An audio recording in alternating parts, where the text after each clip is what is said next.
Bonjour à tous, bienvenue dans cette nouvelle vidéo. Nous nous retrouvons aujourd'hui dans ma chambre du coup, parce que je suis en train de faire des petits bricolages. Il se trouve que j'ai eu ma licence de radio amateur il n'y a pas longtemps. Et du coup, je me suis dit que ce serait intéressant de faire une modification sur mon McKinley pour le rendre compatible avec les bandes de 10 et 12 mètres. Donc qui sont des bandes normalement pas accessibles avec ce genre de poste. Mais ces bandes, elles sont accessibles en fait avec le mode export qui est installé sur la plupart des radios au CB. Bien sûr, en tant que CBiste, comme personne non licenciée, c'est totalement illégal de modifier le poste pour le mettre en mode export. Mais en tant que radio amateur, du coup, vous êtes libre de le débrider à condition que vous utilisez le poste, que vous restez dans les normes en ce qui concerne la CB et que vous utilisez que les fréquences qui vous sont attribuées en tant que radio amateur. Donc c'est votre responsabilité. Dans tous les cas, je déconseille aux CBistes qui ne sont pas licenciés de modifier leur poste, de toucher et puis de débrider leur poste, de fonctionner avec du matériel non homologué. Je fais ça à mes propres risques et périls et je suis licencié, donc voilà. Du coup, en fait, pour faire passer le McKinley en mode export, ce qui se passe, c'est qu'il y a à l'intérieur, il y a un endroit où il y a deux pins comme ça, qui sont reliés par un fil. Ensuite, il y a, je crois, 4 résistances. Enfin, 4 résistances comme ça. Voilà, et puis à droite des 4 résistances, il y a une prise à 3 pins, en fait, elle est comme ça, la prise. Et puis il y a un jumper qui est là sur les 2 pins de gauche. Et pour faire passer le McKinley en mode export, en fait, ce qu'il faut faire, c'est qu'il faut sectionner ce fil-là, et puis il faut mettre ce jumper là à droite. Donc changer de position avec le jumper. Sauf que moi, ce que je me suis dit, c'est que faire ça, c'est... J'aimerais bien pouvoir remettre ma radio après en mode CB. Alors je pourrais bien sûr ressouder le fil et rechanger le jumper, mais c'est un peu nul parce qu'il faut à chaque fois que j'ouvre mon poste pour faire ça. Du coup, je me suis dit, ce que je vais faire, c'est que... Donc je vais vite rétablir la situation initiale, mon poste actuellement il est comme ça. Donc ce que je vais faire, c'est que je vais enlever le jumper carrément, je vais complètement l'enlever, je vais le virer, mais je laisse la prise. Et puis ici, je vais couper le fil, donc je vais sectionner.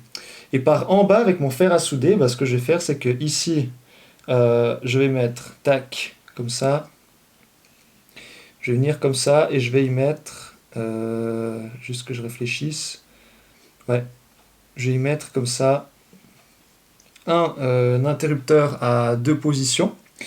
Et puis ici, ce que je vais faire, c'est que je vais y mettre un interrupteur simple.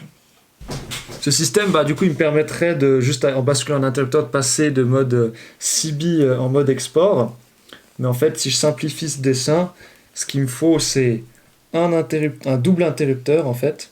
Donc l'idée, c'est d'avoir un double interrupteur qui, d'un côté, va simuler ce fil qui existe ou pas, cette liaison qui existe ou pas, et d'un autre côté avoir le double interrupteur du coup qui simule en fait le changement de position du jumper entre les 2 contacts de gauche et les 2 contacts de droite.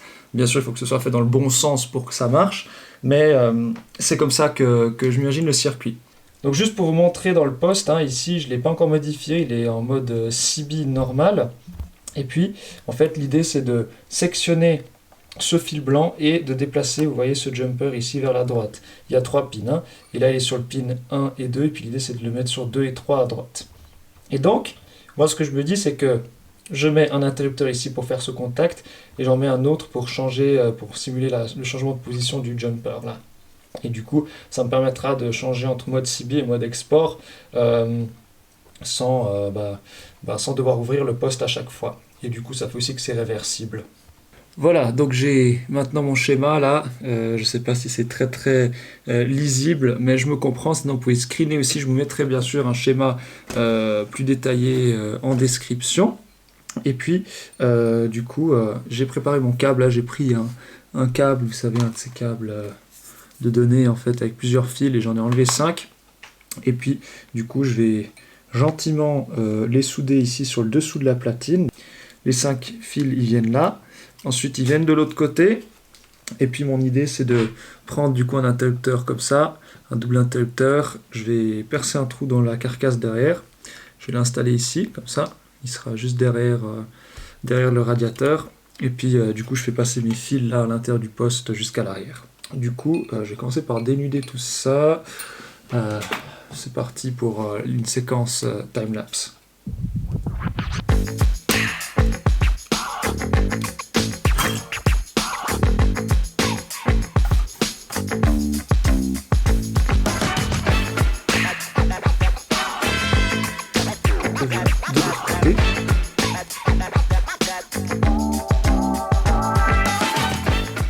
Ok, alors attention, les images qui vont suivre pourraient heurter certaines personnes.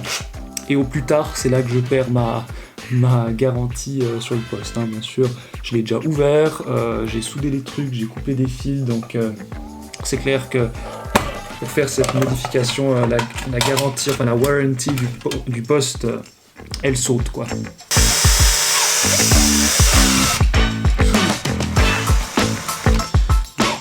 C'est très difficile à percer. Hein.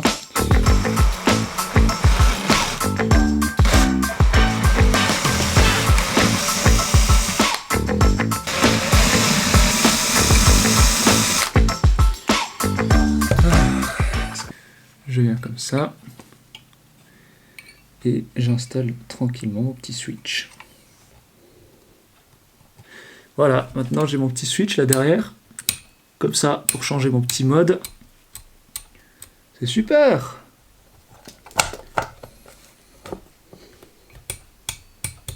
Je vais vite le brancher, on va essayer. Alors on essaye. Là j'allume. Ok. Et là on est en mode, du coup c'est pas le mode européen, c'est le mode export. Hein. Donc vous voyez, si j'appuie là, j'ai la bande qui change, j'ai les différentes bandes.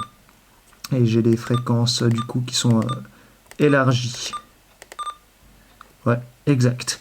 Et si maintenant je éteins le poste et je switch sur mode CB, je rallume, vous voyez on est en Europe. Tac, mode européen. C'est nickel, on a les canaux européens et puis comme vous voyez si j'appuie là, il n'y a absolument rien qui se passe parce que je suis en mode européen. Voilà, donc je viens de fabriquer le premier poste avec un switch pour pouvoir changer entre le mode export et le mode CB. C'est super cool. Du coup je vais pouvoir l'utiliser pour les deux bandes et c'est génial. Maintenant vous devez vous demander, est-ce que j'ai utilisé cette fonction ou pas ?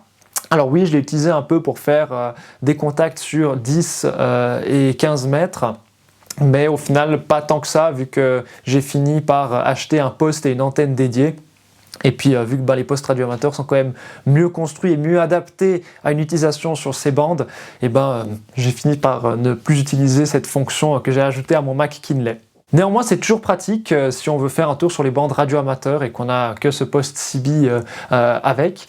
Et c'est, je pense, aussi pratique, justement, c'est pour ça que je voulais vous le montrer, pour les personnes qui ont eu leur licence récemment et qui n'ont pas, peut-être pas forcément le budget pour acheter un poste dédié à ces bandes. Du coup, c'est la fin de cette vidéo. J'espère qu'elle vous aura plu. Si elle vous aura plu, n'hésitez pas à mettre un pouce bleu. Écrivez vos avis et vos idées dans les commentaires. Vous trouverez des ressources utiles ainsi que quelques liens dans la description. Vous y trouverez également le serveur Discord que je vous invite à rejoindre si vous aimez discuter avec moi et puis une communauté autour de la radio. Et voilà, du coup, abonnez-vous aussi à la chaîne si ce n'est pas encore fait. Activez la cloche pour ne rien rater. Et moi, je vous dis à la prochaine. Portez-vous bien. Ciao!